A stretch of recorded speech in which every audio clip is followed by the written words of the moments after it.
Dito sa mundo ng cryptocurrency, hindi na po bago ang mabilisang paggalaw ng presyo ng mga meme coins tulad po ni Pepe. Pero ngayon, may usap-usapan na posibleng mabura ang isang zero sa presyo nito. Ano nga ba ang ibig sabihin nito? Ano po ang mga indicators na nagpapahiwatig ng bullish momentum ni Pepe? Kaya yan po ang siyang ating pag-uusapan sa video na ito. Pero bago po tayo magpatuloy, ay pakibasa na lamang po ang disclaimer dito sa ibaba ng ating screen. Yan, simulan po natin sa kung ano po ang nangyayari sa presyo ni Pepe ngayon. Sa nakarang linggo ay tumaas po ng 16% ang presyo ni Pepe, na ngayon nasa presyong 50 digits 915. Isa ito sa pinakamalaking paggalaw ng meme coin na ito nitong mga nakaraang buwan. Dahil po sa pagtaas na ito ay nabasag niya ang 50-day exponential moving average, kung saan ay isang technical indicator na ginagamit para makita kung ang isang asset ay nasa bullish o bearish trend. Sa madaling salita ay mukhang papunta na po ito sa bullish territory. Ayan. Bukod dito ay sa loob lamang ng 24 oras, umakyat pa ang presyo ni Pepe ng 13% na halos umabot po sa presyong 40 digits 100. Ibig sabihin ay malapit na po nitong burahin ang isang zero sa kanyang presyo. Isang bagay na maaring magdala ng mas mataas pang investor confidence. Ngayon ay bakit po lumalakas itong si Pepe? Ayan, marami pong mga bagay o dahilan kung bakit nagiging bullish na itong si Pepe.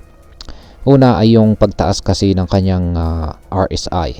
Ayan, yung kanyang Relative Strength Index. Umabot na po ito sa 58 na nangangahulugang lumalakas ang buying pressure. Kapag mas mataas po kasi ang RSI, mas marami ang gustong bumili kaysa sa magbenta. Kaya tumataas ang presyo ni Pepe. Pangalawa ay meron po tayong naganap rito na isang Bollinger Band breakout. Ayan, kitang-kita naman po natin dito sa ating chart. Nang lumampas po ang presyo sa upper Bollinger Band, ibig sabihin nito ay tumaas po ang volatility at galaw ng market. Karaniwan, ito po ay sinyalis ng isang malakas na uptrend. Ayan. Pangatlo ay ang pagbaba naman po ng mga exchange reserves. Ayon po sa datos or data, bumaba po ng 0.73% ang dami yan or volume ng Pepe na hawak sa mga exchange. Ibig sabihin ay mas marami pong investors ang nagtatabi na ng kanilang Pepe kaysa ibenta. At ito po yung nagpapahiwatig ng long-term holding behavior. Yan, at ang panghuli ay mataas po ang futures open interest ni Pepe. Yan, umabot na po sa $324 million ang open interest ng Pepe Futures, ang pinakamataas mula noong February 2025. Ang mataas na open interest ay sinyalis po yan na maraming traders ang pumapasok sa derivatives market at nagpapakita po ito ng lumalakas na interest kay Pepe. Ngayon ay ano po ang mga susunod na resistance levels? Ayan, ngayon ay tinitingnan po ng mga analyst ang susunod na resistance levels para kay Pepe. Ayan.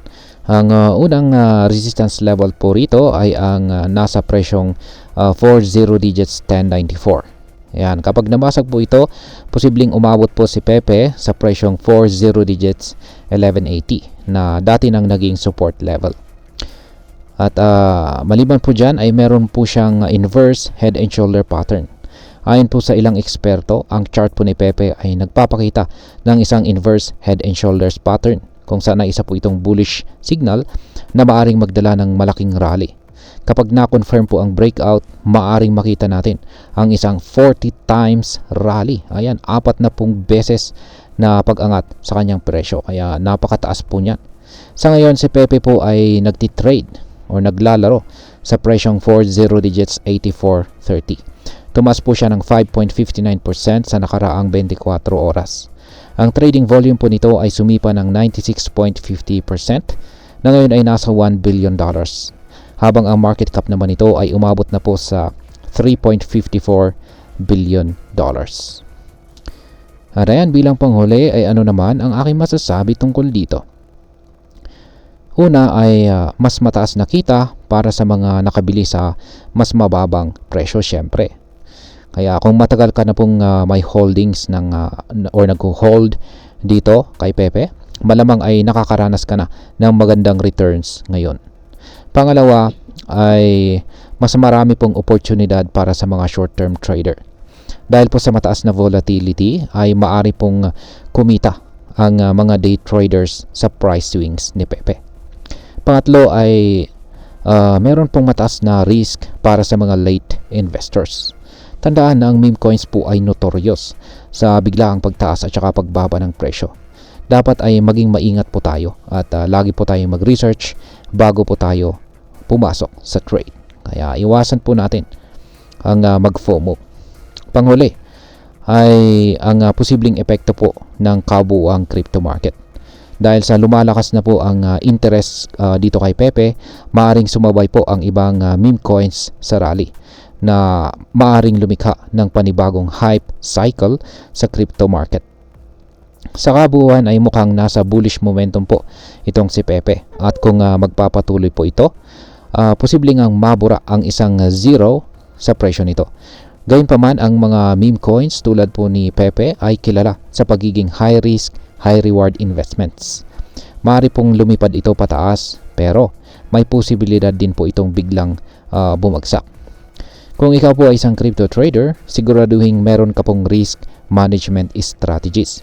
Huwag pong mag-all in at saka laging alamin ang tamang entry at saka exit points. Kung ikaw naman ay isang long-term investor, kailangan pong timbangin natin ang potential gains laban sa risk.